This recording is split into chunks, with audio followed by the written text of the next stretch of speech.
All right, welcome to What's New, live from the Nieux on St. Charles Avenue on a beautiful Thursday afternoon, fall day. And it seems like it's a air of optimism going on in the air. I am here with Wayne Marcel, or famously known as Blockchain Wayne. I want to get a deep 101 on Bitcoin. Absolutely. So welcome. Thanks. Glad to be here. Yeah, it's nice. We can, nice fall day. It actually feels like fall outside, and so it's cool air, cool dry air, and also, Bitcoin has proven a lot of the haters wrong right now.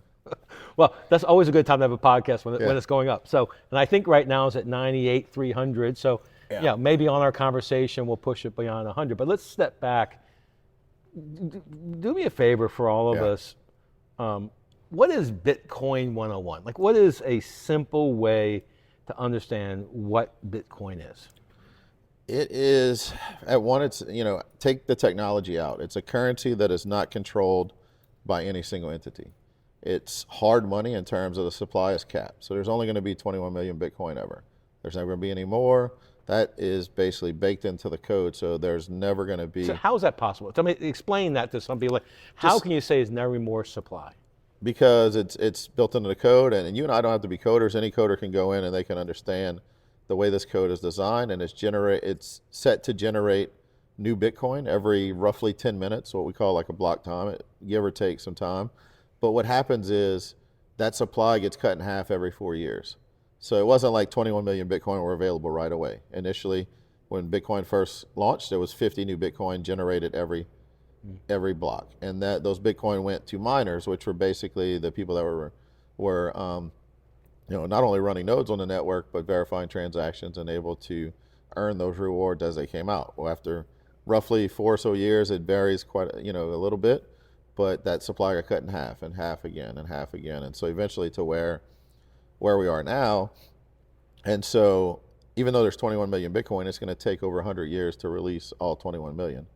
But a good portion, of that Bitcoin has already been released. So that's kind of an idea into how that supply is capped. But I tell most people the hardest thing we have to wrap our mind around is not how Bitcoin works, because we don't need to know everything about encryption and cryptography and all those things to understand Bitcoin. It's just like you don't have to understand, gas combustible engines to operate your car. But what we do need to understand with Bitcoin is what problem does it solve? Why is it so prevalent? Why are so many people talking about it? And that's when I did in the early days, I went down this rabbit hole of what is money? Because we've only had one money source our whole life, which has been the dollar, right? Now the dollar. We be in America, yeah. Yeah, in America, in the U.S. Most people listen to us in the U.S., but in other countries, most countries, it's been that. So the dollar is what? Explain if we're going basic. Right. What is the dollar? And that's where I understood. So the dollar currently is what's called a fiat currency. It is backed by nothing other than government decree. You have to have full faith and trust in it. But the problem is, I told you Bitcoin is hard money, which means there's 21 million. It's hard to create. It's got a fixed supply. The dollar has no cap. If the government's in trouble, the Federal Reserve can just go and print trillions of dollars lately, right? And that's what we saw happen with COVID. People think the inflation that we've experienced because they don't understand how a global economical world works. We're not in a bubble. So if we print more dollars, eventually we're going to feel that with inflation because you're diluting the supply. And we live in a global market. So the purchasing power of the dollar goes down, and that's why things cost more. When you go to the grocery store, that's why real estate keeps going up in price, not because, hey, it's a great investment. It's a fixed supply asset. When you think about fixed supply assets, I mean, we're not going to find any new land tomorrow, right? We're not going to go out and say, hey, here's some new land that we didn't know about before. Everything's there. It's a fixed supply. And so with that, the value of that continues to go up because the purchasing power of the dollar is going down. And that's how you need to kind of look at Bitcoin. Bitcoin as an asset, it's a fixed supply asset, but it can also be used as a currency. You can transact. And the biggest thing to think about is peer-to-peer with no middleman, because we've always relied on banks and credit card companies to facilitate transactions for us. They're the middleman. And a lot of them, for that, they take a fee. Most people, if you never owned a business, you may not even understand what that fee is, because the business owner actually pays the fee, but then it's passed on to the customer through cost. And so now you've created a way to where you can transact without anybody stopping you. I can send one of my first Bitcoin transactions. I was paying for some digital work that was done to somebody in the Philippines, and I was able to send that to him instantly. Whereas prior, before we used Bitcoin, I had to do Western Union, and a good chunk of that money was gone before he got it. So let me ask, I'm going to sort of step back. Yeah. Because there's been a group of people who've been involved in Bitcoin who deeply know it. And and it's not new, but now it's starting to gain more traction. But for it to really become mainstream, retail's going to understand it. So if we're talking to retail, if we could make this as simple as possible, why am I buying Bitcoin? It's people think it's to get rich, but it's really a wealth preservation tool. In terms of, if I'm going to save money in the long term, if I have dollars in my bank, or if you're listening to this from another country, all these countries have fiat currencies, which means the government can, or someone tied to the government controls the printing of it, and they can print whatever. And so you see inflation, currency devaluation happening globally. Some countries faster than others. With this, if I'm holding my money in dollars, every year my purchasing power is getting less and less. The dollar amount maybe stay the same. Maybe the bank will give me like a little small 1% interest if I'm lucky, or a few percent. But that value is pretty much staying the same. But what it actually buys is being less and less. And so to me, I look at Bitcoin less as an investment to get rich in the future, but more like a wealth preservation. I want my money to have the same purchasing power it has. And there's always benefits to being early. Many people think Bitcoin's about to hit 100K, I've missed the boat. You said Bitcoin's been around a while. It has when we look in the short term. But in terms of global currencies, it's very new. It's still very early. So it's a global currency. So if I buy Bitcoin, yeah, I can now transact around the world. Yeah, I was in, Istanbul has seen a lot more adoption in Turkey than what we've seen here, because the Turkish lira has collapsed quite a few times in the past few years. So when I was there, there's a lot of places there that accept Bitcoin. They accept the Turkish lira still, but they also accept Bitcoin. And I could pay the merchant there, right there directly. Going to the Grand Bazaar, which is a 1,000-year-old market that's been passed down from generation to generation. And I can go in that in a little shop in that market and pay in Bitcoin. Because right now it feels like, and this is, I think, same thing happened with crypto and same thing happened with NFTs, is making money trading it. Yeah. Taking that out. Take that out. It's like getting more dollars. It's like getting gold. It's just, this is an asset that you can use to exchange and buy things with. So the price kind of doesn't matter if you're buying it to use it if I want to go around the world, right? I mean, I'm trying to, absolutely. Practically, why do I need to have it? Yeah, and for right now, it's more of a long-term savings. I think we're going to get to a day where Bitcoin becomes the reserve currency or reserve backing for a lot of what does that currencies mean? around the world. Explain that more. It's what's going to give the value. Like it's what's going to be, like right now we peg everything globally to the dollar price, right? What's the dollar price? I think Bitcoin is going to hit that at some point, because it is, the hardest money we had before Bitcoin was actually gold, right? So everyone would buy gold and put it in there. People that want to get out of the dollar would buy gold. I've got something real. Yeah. I mean, gold was more real, right? So this is Bitcoin equals gold in a way? It's like your digital gold. I mean, we live in a digital world to where most people are interacting and transacting digitally. Like we don't, and the problem it solves with gold is, say in the future I do want to spend it, I don't have to, like if I wanted to spend some gold to buy something substantial, I'd have to lug that around, right? Whereas with this, I can take it with me. It's so digital gold's a good way to think about it. Digital gold, and it's really the one asset that can't be confiscated by anybody. As long as you have your security practices, even if government wanted to come in, if you took proper measures, it can't be confiscated from you. Your gold could be confiscated. If you think back to, if you look through history, many years ago, the U.S. made it illegal for citizens to hold gold. They wanted everybody to turn your gold in and get these certificates, which became dollars that were backed by gold. And so the U.S. dollar was actually on a gold standard from 1913 till the early 70s. And then Nixon ended the gold standard by saying it was no longer redeemable for gold. So and I'm going to sort of track back. So most of us might be listening to this. We started New Society in 2022, and let's all get a crypto wallet. Yeah. And we got to get those 12 seed phrases, and it was really Yeah. a pain. But the idea of we did that for what, or what will that is giving us security to own our assets. Tell me Yeah. why that wallet's important to Bitcoin, or what's the relation to that? Well, every wallet, those are considered what's called non-custodial wallets. You're not relying on anybody else to hold it for you. Everything else that we have, if you own stock, you actually have that with a broker, right? If you have money in the bank, you've actually lent your money to the bank. It's not really in your possession. Yep. Those assets can be frozen at any time. If it's in your wallet, you have 100% control and ownership. You control that. That's why you need to know the phrases. Right. And so the phrases are generated to restore that wallet if anything happens to it. Yep. Right? Because your assets are not actually stored in the wallet, even though we call it a wallet, just the private keys to access control of it. Because each asset, Bitcoin sits on the Bitcoin blockchain, right? It's not in your wallet. The only thing in your wallet are the keys to access what you have control over. Okay. And so those are it's like your key. These are like your private key. Right. But with great, with that power comes great responsibility. So don't lose those phrases. Right. It's kind of an education process for people because not everybody's ready for their own self-custody because there's not a customer service I can call and say, hey, I lost access to this. Yeah. And so some people will buy Bitcoin now on exchanges like Coinbase or Robinhood or others. And that's a centralized exchange, and they're the custodian of it. They hold it for you. They operate similar to a bank or a broker in terms of they have control of it.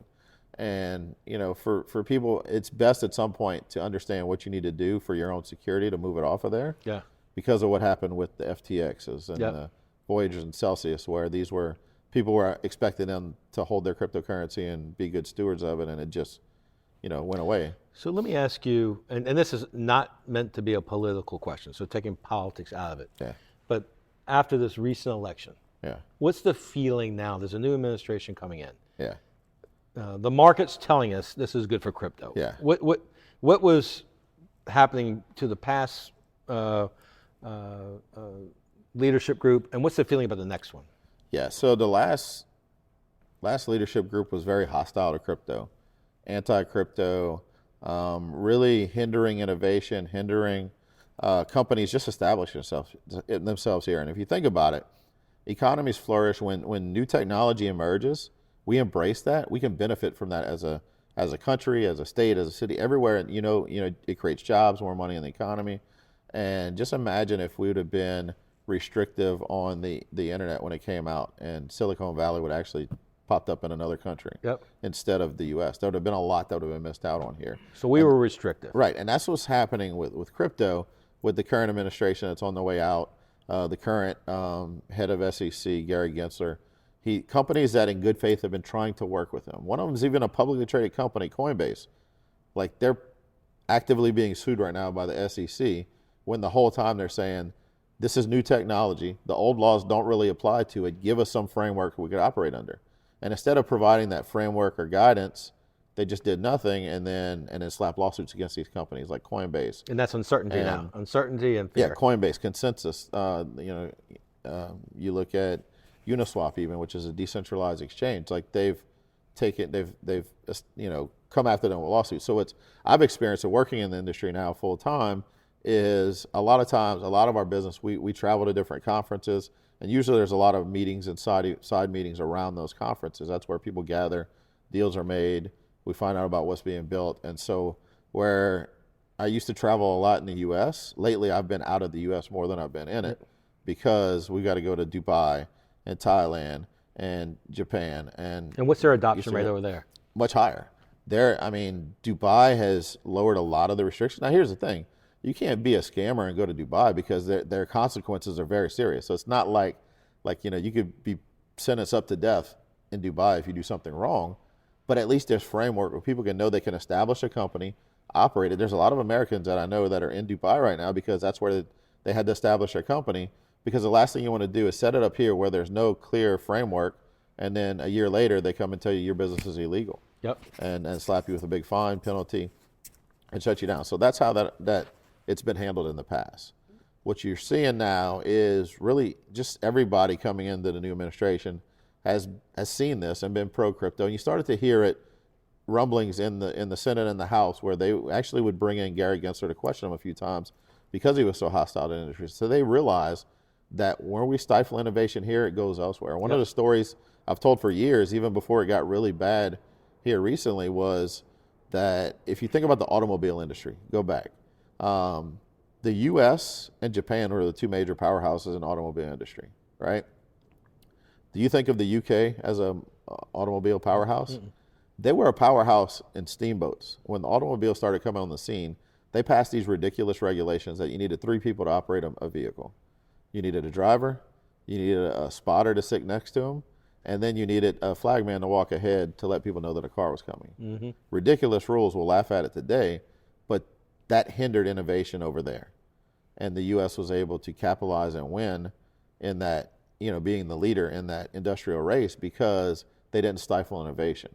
And the UK did. They eventually had to repeal those ridiculous laws, but it was too late.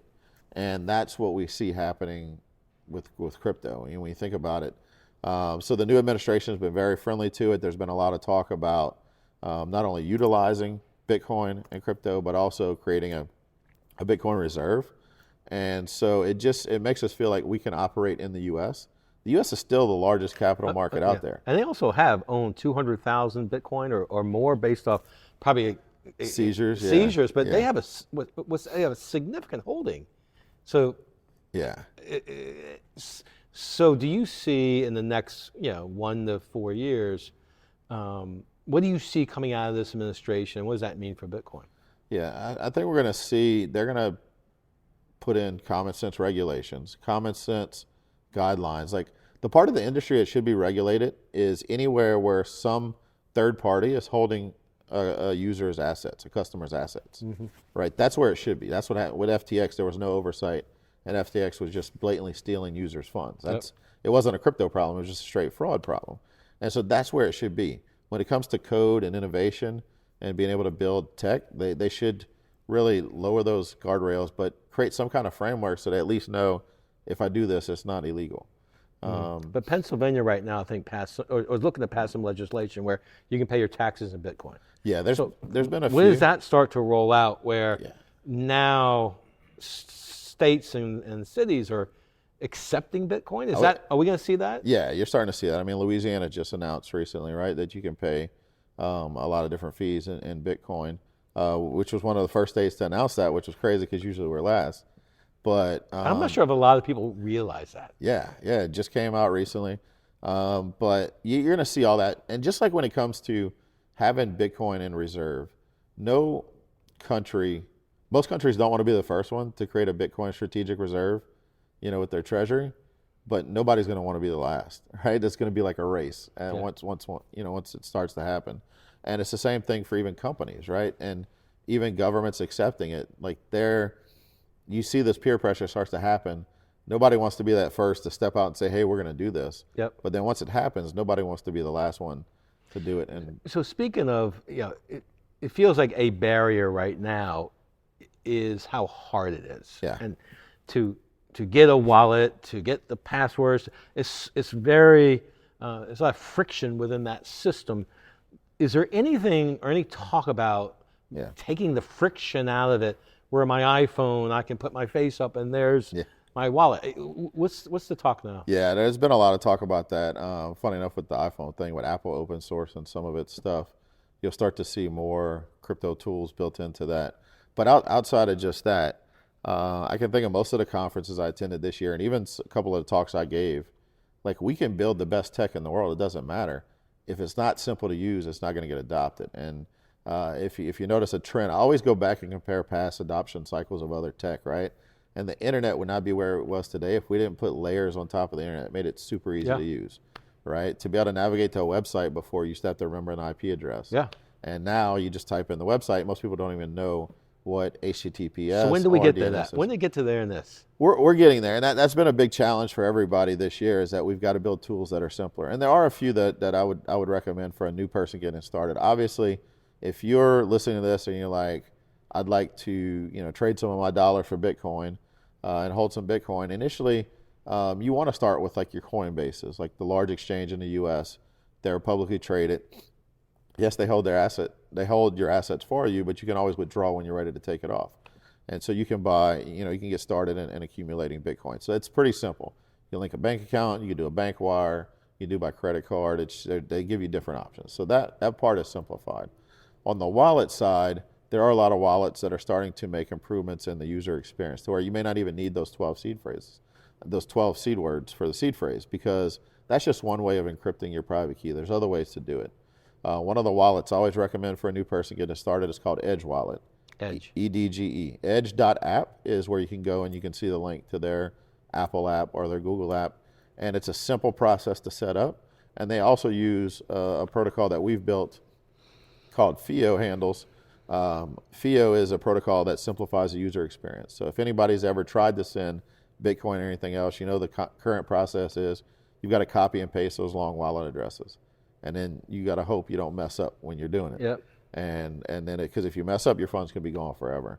And all FIO is like the guardrails that replaces all your different wallet addresses, because every blockchain has a different wallet address. Your Bitcoin address is different from your Ethereum address, it's different from Solana, and so on and so forth. But you can link all of those to a universal handle that is kind of like an email address almost. And so that's just one aspect. And I said that when I give talks about user experiences, we solve one piece of it. But we needed more wallets to figure out the better ways to protect the user, restore the wallet if something happens. You've experienced it here at Nieux, right? Yeah. Having members set up a wallet and then a year later, they're like, I don't know what happened to those words. Yeah, oh yeah. Yeah. Well, I think looking back, a lot of folks who are part of the Nieux society, how early were we in this in terms of setting up this wallet, buying this digital token on that we were all experimenting with this. Yeah. How early was everybody, and do you see when does it become more more people engaged? You were very early, and it's what I saw with what you built here with Nieux is something that I wish more people would copy, whether that's more in-person type memberships, more online virtual memberships, but that technology is going to be utilized a lot, and we're starting to see, we've seen companies dabble with it, and I'm talking big companies, right? Nike's played around with the whole concept of NFTs and certain perks and benefits for doing that. Starbucks has played around with it. A lot of luxury brands have started playing around with it as well, and they haven't quite figured it out, but I think it's going to play a major part in memberships, loyalty programs. You're going to see that kind of revolutionize. Imagine if your airline miles were all just tradable to where, like, hey, yeah, you got this airline miles, I got these, I trade you 10,000 for 10,000, and we can just send it back and forth to each other without having to worry about some third party in the middle. So there's a lot of benefit to that. There's a lot of ways that you can see these coalitions form where, I guess to break it down simply, like imagine like a pizza restaurant has a digital loyalty program, and they've partnered with an ice cream shop. And so if somebody goes into this ice cream shop and they've got that pizza loyalty program, they get some kind of perk, some kind of benefit, discount, free scoop, whatever it may be. That's about as simple as you can get, but it's creating utility for people to go to different places. And I think nobody's really got it figured out yet. I guess that's what I'm saying. So there's no cookie cutter approach or roadmap to say this is what you do with it. But I would challenge people to start trying it out. So I think, or I sense, there's going to be a lot of news coming out of next year. A lot of things. So if Wayne, if you're looking to your crystal ball and you were to make 3 predictions over the next year of things that could be announced or things that could happen. Yeah. Let's go on record now. What would be 3 things that I'll read about in the newspaper, if there is one? And that could be, is there going to be a newspaper 6 months from now? But what are 3 things that you think will be happening over the next year that is not happening now? Well, obviously the one, if Trump's administration follows through on setting that strategic Bitcoin reserve, I think by the end of the year or the following year, you'll see at least 50 to 75 other countries that are following suit. So to have a strategic reserve in Bitcoin will be something that become momentum towards that. Okay. Yeah. That's big. I think the whole world is going to be looking at what El Salvador has done over the last few years. And what have they done? So they made Bitcoin legal tender back in 22, I think it was.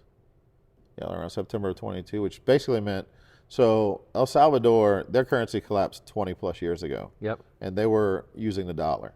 And the current president of El Salvador realized that their people were only getting poorer and poorer because it wasn't their currency and just the value of it was going down and down. So he made it to where it was legal tender to use Bitcoin, which means businesses in El Salvador accept it. And he also created some perks and benefits for people that wanted to operate within El Salvador. We've seen quite a few different crypto companies and Bitcoin companies that have left the U.S. and gone to El Salvador. They're seeing massive real estate developments happening. I've got a friend down there that's working on a tokenized project of beachside real estate that you can buy a piece of it, a token that represents a share in that asset. And so you're going to see, that's another one where you're going to see others follow suit. I mean, Argentina's already looking at El Salvador, what they're doing. And their GDP, I think their GDP is completely reversed, right? Yeah. They have. Yeah, this is working for them. They're no longer taking on new debt, which is something we could probably learn from, right? Right. So yeah. I say, okay, so you're going to see reserve assets. You're going to see countries look at a way of incorporating Bitcoin. What would be another thing we might see in the next year? A fun one. What would be a crazy one? Crazy one. I think it's going to spread like wildfire where you better walk into these businesses and pay with Bitcoin or some other type of cryptocurrency before the end of the year. Like I'm talking like. Yeah. Do you actually know if you walk down Magazine Street? Yeah. There's a shawarma shop. Have you seen the shawarma shop that takes Bitcoin? No. Or you can buy Bitcoin inside the shawarma shop. So I'm just fascinated by it. You all seen this? There's a sign, buy Bitcoin here, and you can walk in. Just some little shop on Magazine Street. Here's something to think about. Whether it's Starbucks or McDonald's or all these major global brands, like franchise, I guess, retail chains or whatever, if they have a presence already in El Salvador, they already have the method set up to accept Bitcoin. They're doing it, right. They're just not doing it here yet. And it's something that could be done very easily. All right, last prediction, that Bitcoin is bumping up to 100 right now. Yeah. What's your prediction for Bitcoin 6 months from now, 1 year from now, 5 years from now? Not going to hold you to it. Yeah. We're all making it up. And this is not a recommendation to buy it. Yeah, not financial advice. I think 150 to 160 6 months from now, probably 250 to 350 in a year. And then I think we'll see Bitcoin collapse back down to 100K and people are going to be saying it's dead again.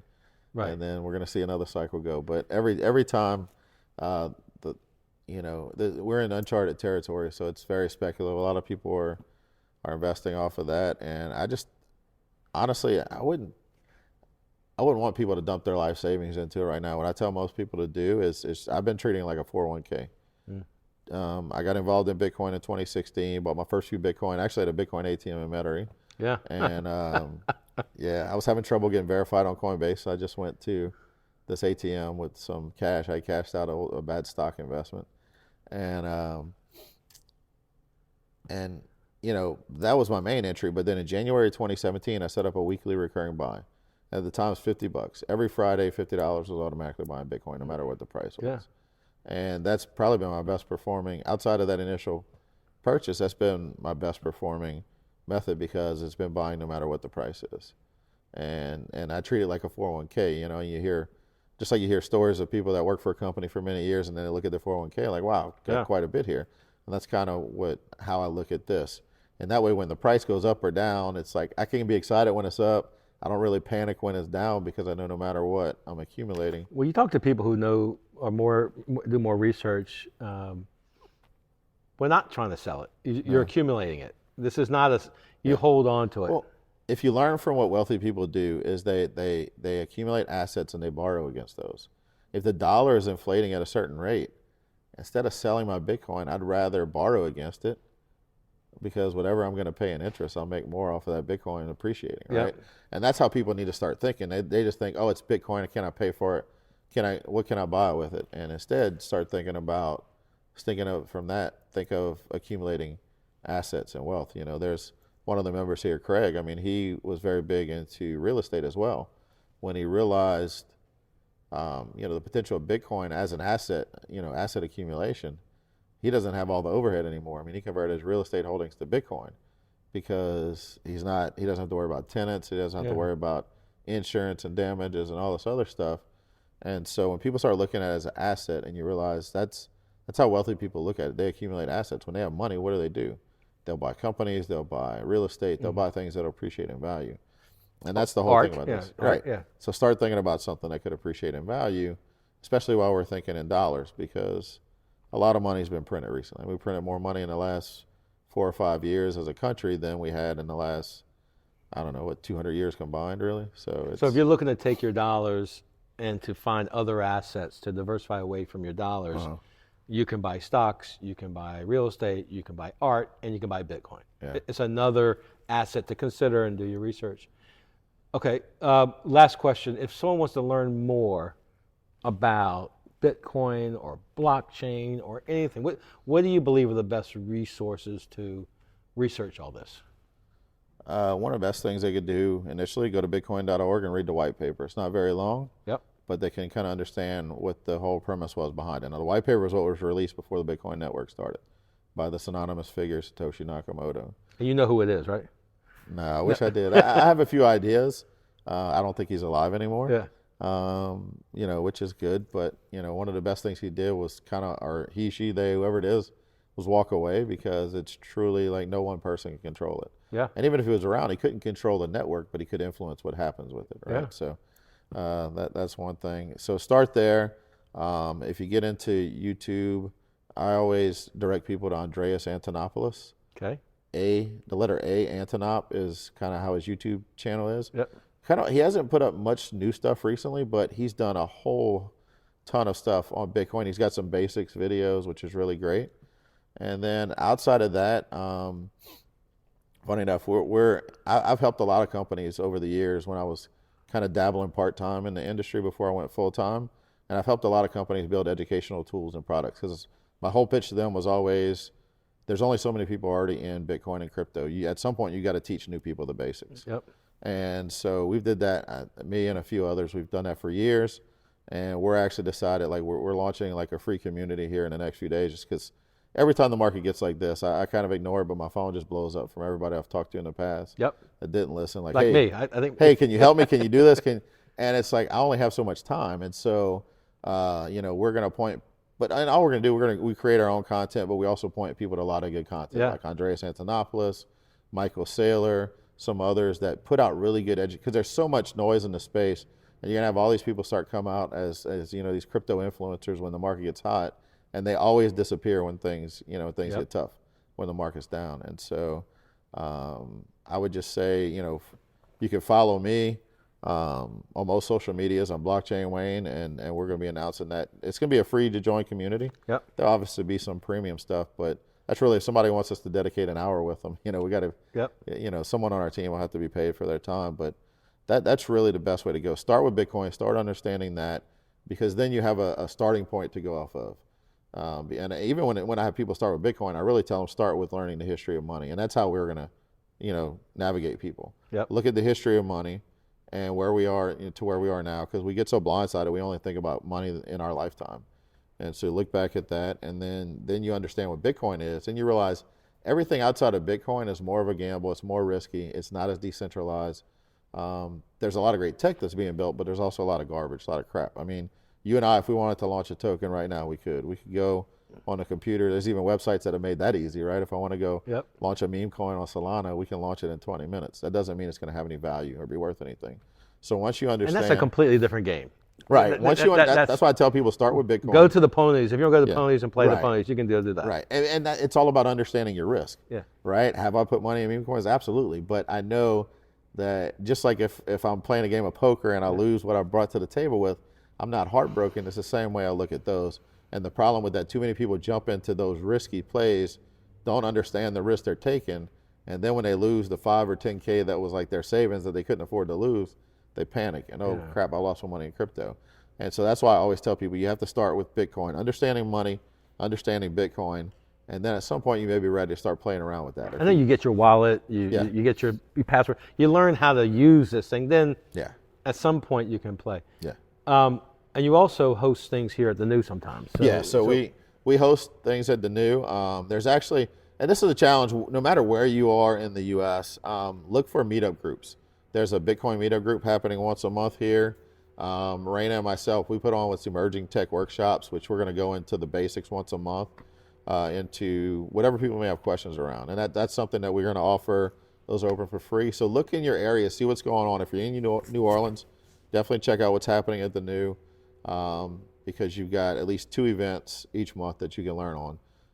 And then you got other meetups that are happening. I know even if you're just in Louisiana, there's a meetup group that meets in Baton Rouge, that meets in Lafayette. So there's regular meetups there, and they're probably all over the country if you check like event sites and stuff like that. And then also there are conferences that are going on. For me, a conference in 2018, even though I'd already been investing for a couple of years, that kind of made it seem real to me. Because in 2018, it was a different market. The market was crashing fast in terms of price. I was like, I need to see if this is real. So I went to a conference in LA, and was able to see people building a lot of great tools. And I realized if this thing was just dead, then people wouldn't still be building. And it helps you kind of network and meet people in the industry, and you can learn that way too. But start small, start local, figure out what's going on around you. And like I said, if you're in driving distance of New Orleans, come to the Nieux. Yeah. Well, once, thank you for you spending the time. New Orleans is not Dubai, or is not all these global cities where there's more activity. So you and others who are down here, keeping that conversation going locally is incredibly valuable. So thank you, and hopefully we can invite you back and see your 3 predictions to see where we are. I can't tell you this. Short term, I'm not as confident in terms of price. That's just what I think. But I say long term, like 5 to 10 years from now, we're all going to be, people are going to be looking at us in awe and be like, oh, you bought Bitcoin under 100,000? Yeah. That's crazy, And it's hard to think about now, but that was the same way we felt before Bitcoin hit 1,000 and before it hit 10,000 and 20. And so it's not stopping anytime soon. No matter what happens with the price, the adoption is only growing. It's not going backwards. It's going to be an exciting year. Yep. All right. Thank you. Thanks, Tim. Talk to you later. All right. Bye.